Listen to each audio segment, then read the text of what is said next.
नमस्कार मित्रांनो. फुले शाहू आंबेडकर आणि सावित्रीबाईंचा वारसा लाभलेल्या या महाराष्ट्राची मान आज अशोक खरात प्रकरणाने महाराष्ट्रभरच नाही तर पूर्ण देशभर शर्मेने खाली गेलेली आहे. अशोक खरात प्रकरण हे महाराष्ट्राच्या अस्मितेलाच नाही तर महाराष्ट्रीयन संस्कृतीचे लक्तरे वेशीवर टांगणारं आहे. आणि या प्रकरणात फक्त एकट्या अशोक खरातला दोष देऊन उपयोग नाही, तर त्या शिकल्या सवरल्या महिलांचे जर सोशल मीडियातील व्हायरल क्लिप पाहिल्या तर त्यात कुठेही त्यांच्यावर जबरदस्तीचा प्रकार दिसून येत नाही.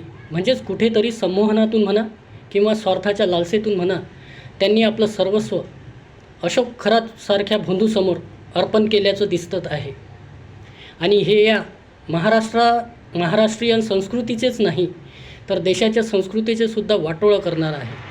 आणि अशा या लोकांना जसं आपण म्हणतो बंधू अशोक खरातला शिक्षा झाली पाहिजे, तर माझं स्पष्ट मत आहे की या प्रकरणात या महिलांनासुद्धा शिक्षा ही व्हायलाच पाहिजे. कारण ज्या आपल्या संस्कृतीचे जतन करू शकत नाही, ज्या स्वतः विवाहित असताना आणि विवाहित असल्यानंतर अशा प्रकारांना खतपाणी घालतात, तेव्हा त्या माहेरकडच्यांनाच नाही तर सासरकडच्यांचीही मान शर्मेने खाली घालायला लावतात. हे तितकंच खरं. जय हिंद, जय भारत.